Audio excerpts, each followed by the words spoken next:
I've been privileged to be at various events with Representative Mast, and is truly a warm-hearted person. Please help me welcome Representative Mast.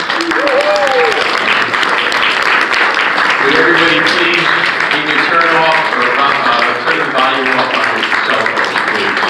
Turn off your cell phones. I usually like to start with a joke, but what I'm going to say is not a joke. It's a true story. I always like to tell stories, as most people know. And so this story goes back to last week, Wednesday. And I'm sitting in the House Foreign Affairs Committee meeting on Wednesday morning. We have a hearing where we're working on a piece of legislation that has to do with the relationship between China and Hong Kong, showing support for the people of Hong Kong and what they're facing with that socialist government going on in China. And it's about 10 o'clock in the morning that this hearing gavels in. And it's gavelled in by Elliot Engel, and right at about 10:05, maybe 10:10, maybe even 10:15 in the morning was when the transcript on that Wednesday morning for the phone call between President Trump and President of the Ukraine came out, right given somewhere in those minutes. And what happened is on that committee hearing, on that dais where we all sit, you have Republicans sitting on one side and you have Democrats sitting on the other side, like all the daises that exist for all the committees within the House of Representatives. And what you saw was a staffer from the Democrat side, I don't know why, but nobody on the Republican side took the time to do this, but a Democrat staffer printed out that transcript. And I could tell, exactly what it was because I was sitting there reading it on my phone. And so I'm seeing them. It was handed out to each and every one of those Democrat members of Congress that were sitting on that dais in the Foreign Affairs Committee. It was printed in color. You could see where it used to say secret on the top and no foreign and, FOU or whatever it was saying on the top and down. And they're each thumbing through it, and they're almost thumbing through it in sync as they're reading this, all as they were just handed it to them at the exact same time. Now, what's a joke about that, but nothing funny about it whatsoever, is that the day before, every single one of those members of Congress had said on the Democrat side that they wanted to support an impeachment inquiry into the president, the sitting president of the United States of America, our president, Donald J. Trump. And the truly sad part about that situation was they were sitting on that dais, sitting in that hearing room, reading the transcript of what they said they wanted an impeachment over for the very first time.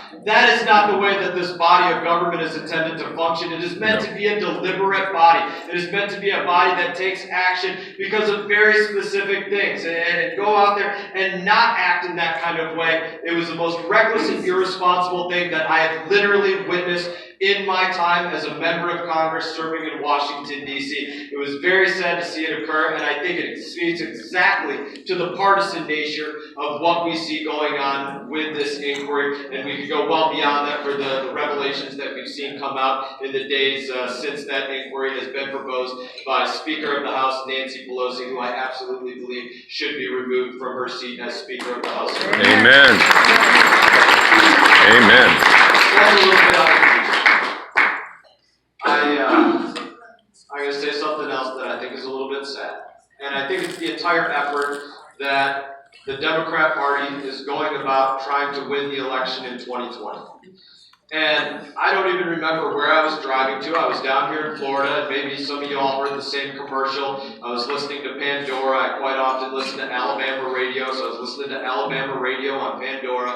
And one of the ads came on, and whatever the ad was for, I have no idea what this ad was for, but it played what I think is probably the most famous Democrat quote in history that goes, and it's attributed to John F. Kennedy. And it says, "Ask not what your country can do for you, but what you can do for your country."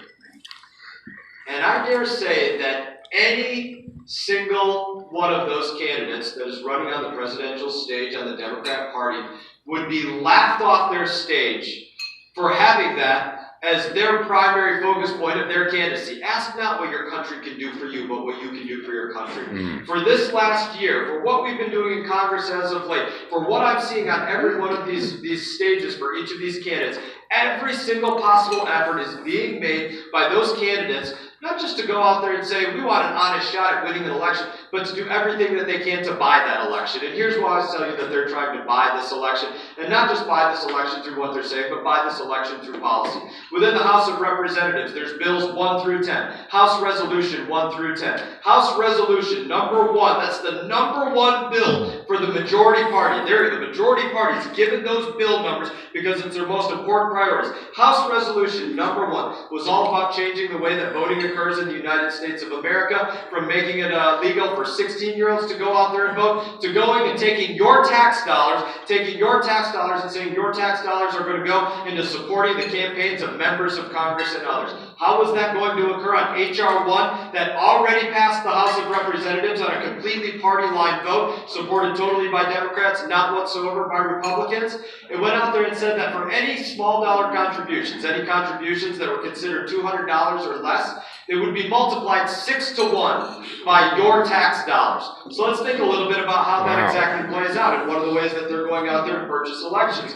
So if you made a, let's say, Linda, let's say you made a contribution to me, and this shouldn't happen. If you made a contribution to me of $200, that shouldn't be multiplied by 6 times for any one of you to have your tax dollars go into my campaign coffers. Some of you like me, some of you don't. But whether you do or don't like me, your tax dollars shouldn't be used for that purpose. It's the worst purpose to go out there and use your tax dollars. Let's go out there and make this a little bit more provocative. Let's say many people, make a contribution of $200 or less to Nancy Pelosi or Maxine Waters or Ilhan Omar or Ocasio-Cortez or Rashida Tlaib or some of the other folks that we were just praying about. All of those contributions would be matched 6 to 1 by your tax dollars, so that $200 contribution would then become a $1,200 contribution of your tax dollars. Trying to buy the election. The idea that we see from people out there that there needs to be this basic minimal salary that goes to every single person, the president in the United States of America. That is a very specific effort to go out there and buy this election. The idea that there should be a $15 to $25 per hour minimum wage, that has nothing to do with somebody's productivity.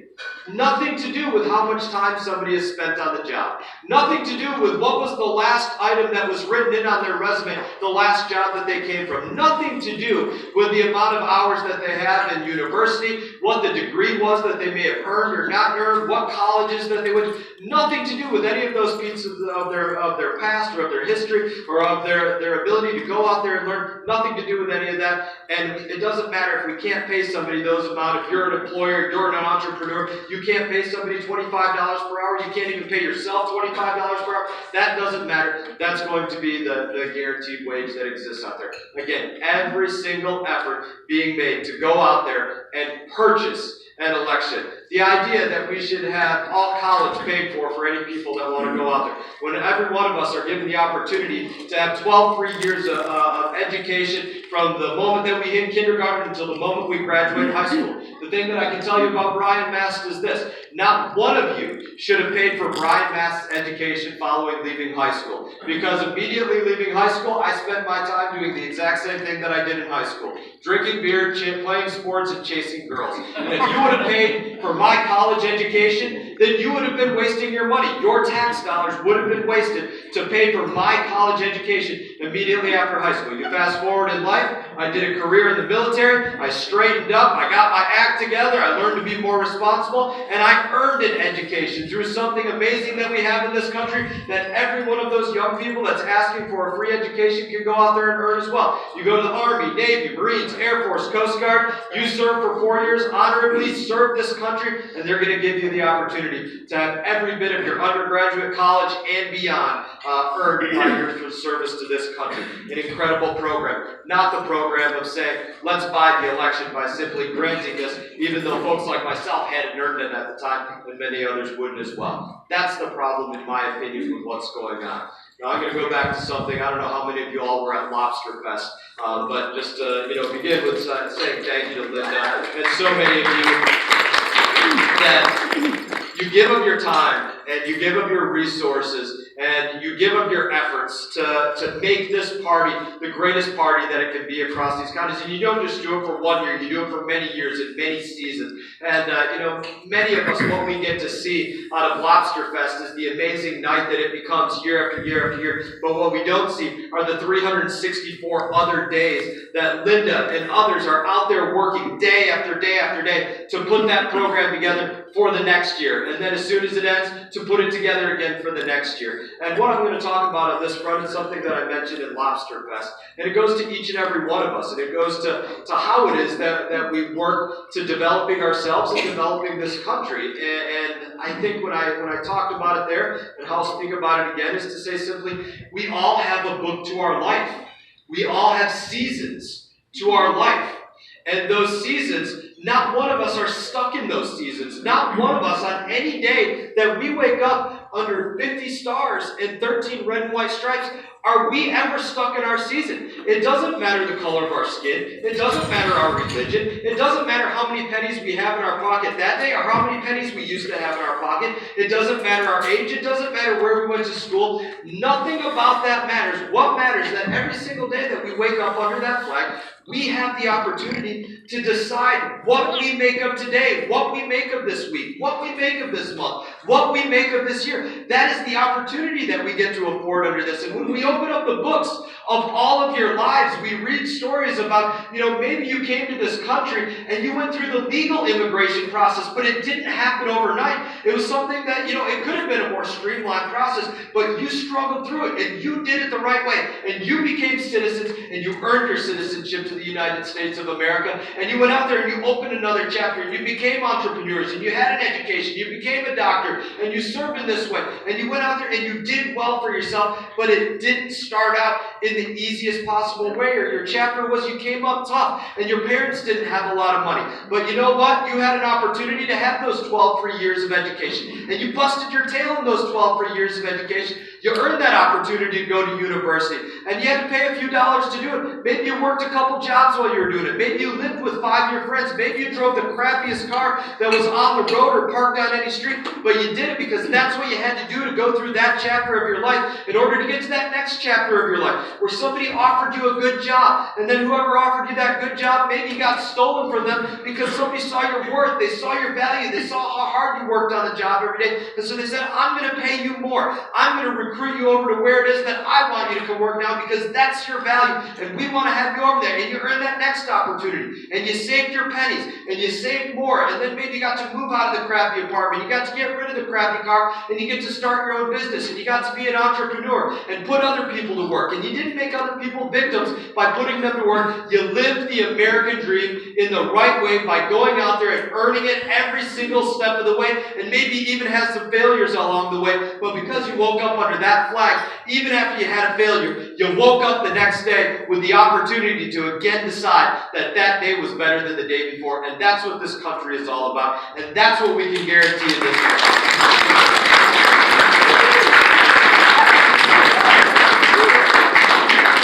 That's what's on my chest tonight. So I just say this to you all. We have an incredible party. And there's incredible work going on to tear this republic down. And you all are the guardians. You all stand in the way in an incredible way. And I know it's not easy, and I know you take heat. And I know you got friends that you've lost, and neighbors that won't talk to you. And but it's not something that goes unrecognized. And it's not something that you're in that fight alone. And I just want to say to each and every one of you, thank you for the work that you're out there doing on a daily basis, for the work that you do season after season, year after year, working in the clubs, working to make sure that each event that keeps these clubs going goes on again and again and are successful, that we're supporting our president, that we're supporting other people in elected office, that we're trying to bring up the next person that wants to go out there and say, you know what? I'm going to put my name on that line there. I'm going to go ask people for votes. I'm going to go out there and beat the streets. I'm going to go out there and see if people will give me a shot to do it. Y'all are working to help those people, and it matters. And so in that, I want to say I wish you all the best, and I thank you all for the time to share with you all. Being to you, and included in your sacred oath, I think it means that no matter what, we have the opportunity to go out there and defend ourselves from tyranny, defend ourselves from attack, defend ourselves from deer, if that's what we want to go out there and defend ourselves. But we have that opportunity. But I think you all know me well enough to know that, to me, that doesn't mean that we have the opportunity to have every single arm at every single moment. And that is something that, as I read this, and Dan and I have known each other for some time. We've gone through periods where we were friends, not friends maybe at this point. I don't know. I don't wish Dan anything ill.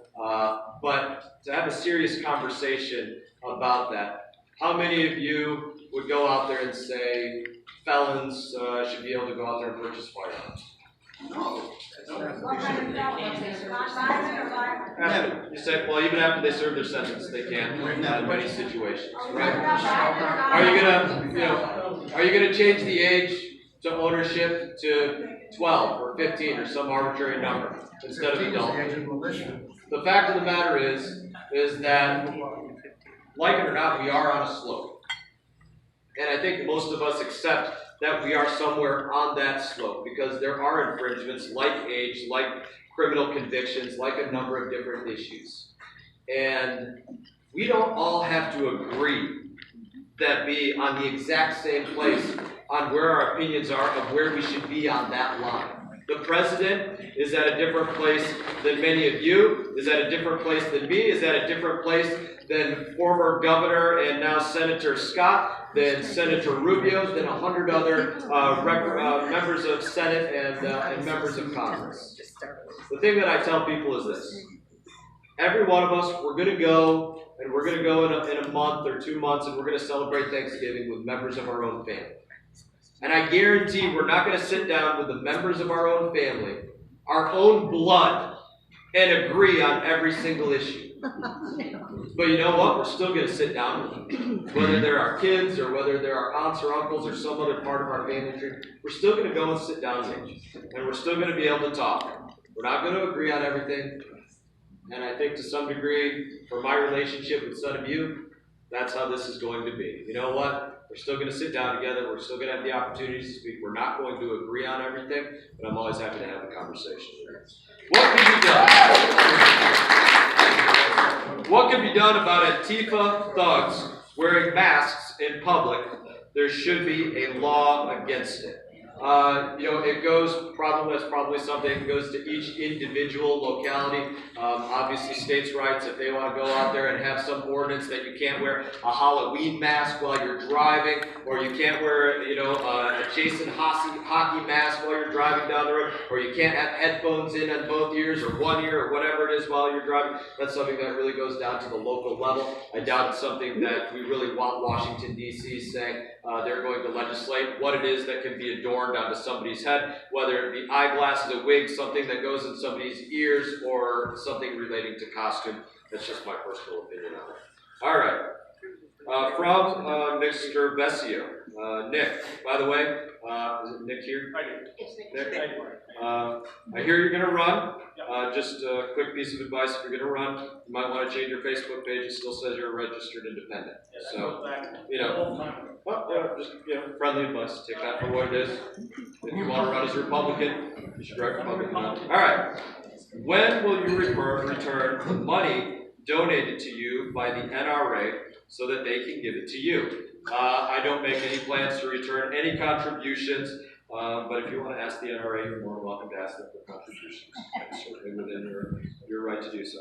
How do we get an appointment with Congressman Mast? That's a really easy one. Whenever I'm home, that's what my day is, all day, every day. It's making appointments, whether it's to visit people that are putting people to work, have individual meetings inside of all of our offices, from North Palm Beach to Stewart to Port St. Lucie. But if any one of you in here want to have a meeting, my guy Rocco up here, my number one of my best friends in life for many, many years, he'll take your information or he'll give you a card. He'll connect that with the official side of the house because Rocco's on the campaign side of the house. then he'll make sure that we connect with you. And if you have an issue that you're working through or dealing with, it's a first come, first served process, but we'll get you in the line and we'll make sure that we meet with you. And we try to do that for everybody that wants to have a meeting. Obviously, having 3 counties, that gets pushed back a little bit, but we're more than happy to meet with all of you. And I've been doing that since the moment that I was elected. Let's see. What is your stance currently on gun regulation? My stance currently on gun regulation is that I think that we can, as a nation, do a better job of making sure that we don't sell firearms to the wrong individuals. I think on a number of different fronts, we do a great job in that. But as we can talk about some different bills that I've been on that some Republicans haven't been on. Let's talk about one of those bills right now, the background check bill, right? Background check bill. How many of you would say that we should stop having background checks at the brick and mortar stores, whether it's Lotus Gun Works up in Jensen Beach, or whether it's some other gun store down here? Who says that you want to get rid of background checks, which is the National Instant Criminal Background Check, and who wants to keep it? Who wants to get rid of it? So you would get rid of background checks. There's a few. Who wants to keep background checks? Yay. All right. So background checks that go on, and what this bill was all about on background checks was to say, if you go to any brick and mortar store right now and you want to buy a firearm, you want to legally purchase firearm, which I have many legally purchased firearms.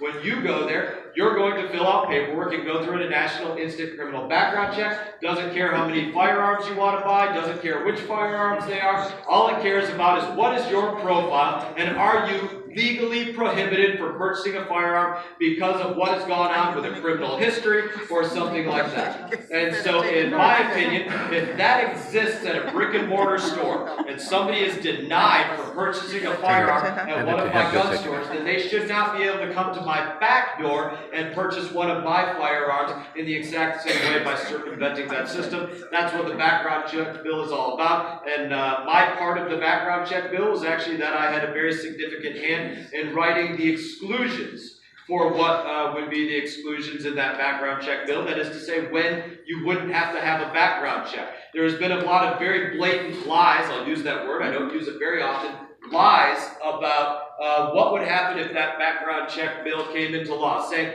I would no longer be able to give a firearm, lend a firearm, lease a firearm, gift a firearm, or sell a firearm to somebody in my family tree. How can I tell you that that is 100% false or a lie if somebody says that to you? Because I wrote the part in the bill myself that says, you know what, if you want to gift or sell a firearm to your aunt, uncle, niece, nephew, grandparent, great-grandparent, parents, sons, daughters, stepchildren, pretty much every single level of your family tree, then you can go out there and do that without a background check. If you're a friend. What was your question? I want to sell it to a friend. If you want to sell a firearm to your friend, then in my opinion, you should still have to go through a background check because not all of my friends share every bit of their information with me. In fact, I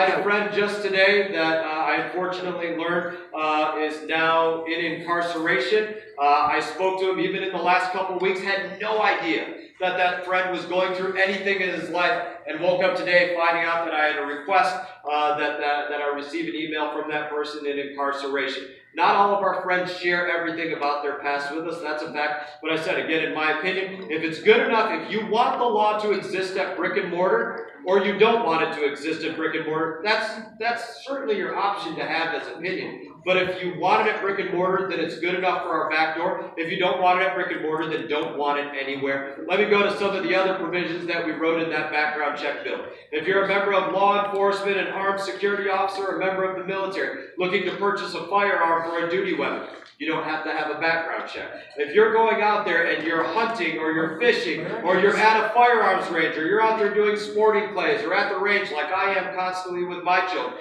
and you want to loan a firearm to somebody there or say, hey, you try out mine or I'm going to try out yours or some situation like that, or you're out hog hunting with one of your friends and he's going to give you yours or you want to use his, you don't have to have a background check for that situation.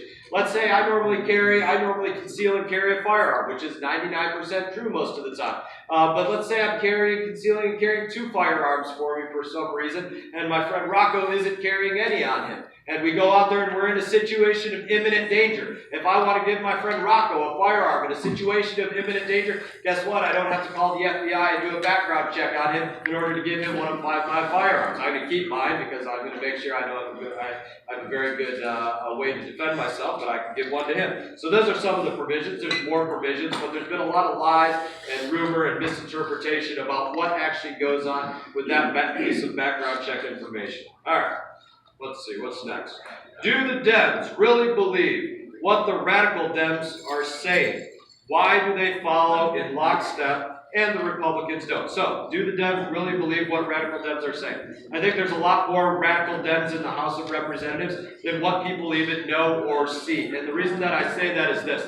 You look at what goes on with primetime media, with Facebook, with Twitter. If somebody wants to get on primetime media on whatever given day, let's say on MSNBC, it's going to be the person that had the most divisive Facebook, Twitter, committee hearing video, whatever it is that they can find to go out there and do. And while there are many things that almost measure up to the level of craziness that we might see on something going on MSNBC on any given day, and the other comments don't quite measure up to that one comment that gets all of the prime time attention, and so you don't even hear about those other comments that are being made by the other 200 Democrat members of the House of Representatives that are out there saying absolutely absurd, crazy things, or not speaking against things that they should absolutely be speaking about. So I always tell people, if you think that it's crazy seeing it on your television sets or reading it on a computer on your phone, I can only tell you how crazy it is to see it from this close in front of your face on a day-to-day basis.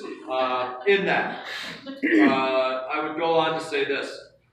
You think about some of the committees that largely do the investigatory work in the House of Representatives. Whether you're talking about the House Oversight Committee, the Judiciary Committee, the House Intelligence Committee, the folks that are sitting on those committees, some of them very common household names. You got guys like Jim Jordan and Mark Meadows and Matt Gaetz and Devin Nunes and other folks that are sitting on those committees. What I can tell you is that those folks on those committees, where that is where you have to actually pass the committee legislation to go out there and do many of the things that we want to see done. They are doing every single thing that they can do on those committees to bring to justice the issues going on with deep state across the board. Absolutely everything that they can do. The difficulty that everybody runs into is that when you are in the minority, whether you're in the minority by 100 votes or by 10 votes or 1 vote, you are in the minority. And if you are in the minority, you do not control any of the bills that come to the floor of your committee or any of the bills that come to the floor of the House of Representatives. They are 100% controlled by the Speaker of the House, which is Nancy Pelosi. So though they are doing every single thing that they can do, it is a very uphill battle for the work that they are undertaking in the House of Representatives. It's an easier lift to the Senate, being that they're in the majority in the Senate, but that's that. All right, let's see. What is being accomplished to stop human trafficking in our area? So specifically, you see, I'll talk specifically about one of the efforts that I saw in Martin County, one of the 3 counties that I have the opportunity to represent. You recently saw the sheriff's office making an arrest for people that were using the services of a place called Orchids of Asia. Right? One of them was a prominent football team owner, and there was other people in the community there as well. That's a very specific profile of what it looks like in our local community by law enforcement for them to go out there and stop these instances of human trafficking. People that are coming into this country that are being put into situations like at massage parlors where they're essentially living inside of one of these locations,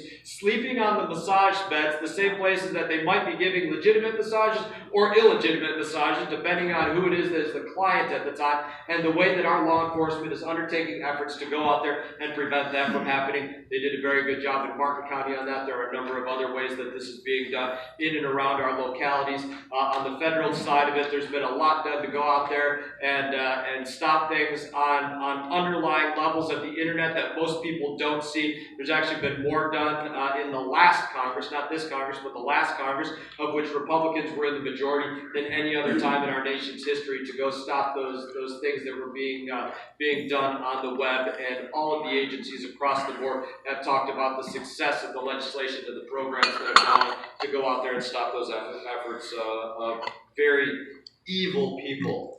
to undertake human trafficking and all of the things that go along with human trafficking. The other thing that I think we can bring into this conversation is what goes on with immigration policy, right? And this was something that in Palm Beach County, immigration policy came very close to touching us in a different way, that everybody should be on the door. People like Lois Frankel or Nancy Pelosi, who was down here literally just today. I don't know if anybody took the time to go and see Nancy Pelosi at all, where she was, but these folks that are out there saying that there's no emergency, there's no crisis at the border, when that's exactly what comes across the border is human trafficking. That's one of those things that comes across the border. And the way that that was touching us here in Palm Beach County, the idea that we were going to get somewhere to the number of 500 illegal immigrants coming here every couple of weeks or every month, being put into the system, supported by the system, that's something that there are so many unrecognized costs that come with illegal immigration. The quick one that I'll give you all is this. You think about, I know some of you have Social Security benefits, right? So the amount that you get for Social Security, and compare that to the cost that it is to house one illegal immigrant or a family of illegal immigrants who cross our southern border illegally. For one person, it's close to the tune of $150 a day. Most of our veterans don't receive retirement benefits that are to the tune of $150 a day. Most of our Social Security recipients don't receive Social Security checks that are to the tune of $150 a day. You talk about a family that's coming across the border illegally, that number is somewhere closer to the tune of $300 to $400 a day. And again, you put that in comparison to what it is that our veterans, our seniors, our retirees are receiving, and I think that puts it into a great context. All right. Last question. This was a good one. I better know who it came from. What was it like volunteering with the IDF? Volunteering with the IDF was one of the most important experiences of my entire life. When I went over there, it was something that I think I can tell you some of the most important things that I learned about Israel were this, and it goes to both my time as a service member in the United States military and being a father of four. When I went over there and I was hosted by different families, as somebody that didn't have any family over there, over Shabbat, right? I'm hosted over Shabbat by the different families. And when you show up to every family there on that Friday night, what you realized about them was that every single family, because military service is mandatory over there, every single family was waiting for a son or a daughter or a grandson or a granddaughter to come home to that Shabbat dinner. Now, what does that tell me as a father? Because I think you all know Israel well enough to know that year after year, they are in all likelihood going to have to pick up a rifle in defense of their country in some form or another because of the attacks that are coming in from the West Bank or from Gaza or from other places over there, or from the terrorists that are coming across into their borders. And that being said, there's not one of us that has children that want to see, as much as I hope my children go into service like I did and serve in one of the branches of the military, there's not one of us that wants to see our kids be in harm's way in that way, where we have to worry about whether they're going to come home or how it is that they're going to come home. And that's the reality for every single family across the breadth of Israel, that they are thinking about that grandson or that granddaughter, and are they going to come home for that Shabbat dinner? And the second thing that I'll tell you about this, and this came to another time when I was in Israel, and I would dare you all to think about what country you could think of, or even cities in our own country where this wouldn't occur. And that is this. I was down by the sea in the north of Israel, and as I was down there with a number of other members of Congress, we were in this restaurant. We were out on a dock in this old Scottish town, and the patrons of this restaurant, other people that were just in this restaurant having their dinners, and I've told this story before to some folks, they all stood up in that restaurant and they started singing God Bless America to a group of members of Congress from the United States of America. This is in Israel. What other country could you go to and as Americans or see your American diplomats be in that country and see the patrons of a restaurant stand up and sing God Bless America? I don't know what other country, and I know that there are cities in some places where we would be unlikely to see that happen. And so it's in that I just say one more time, I thank you all for your time, and because it's such an outstanding song, I would invite you all to stand up and let's sing God Bless America. You guys ready? Yeah. All right. God bless America, land that I love. Stand beside her and guide her through the night with the light from above. From the mountains to the prairies, to the oceans white with foam. God bless America, my home, sweet home. God bless America, my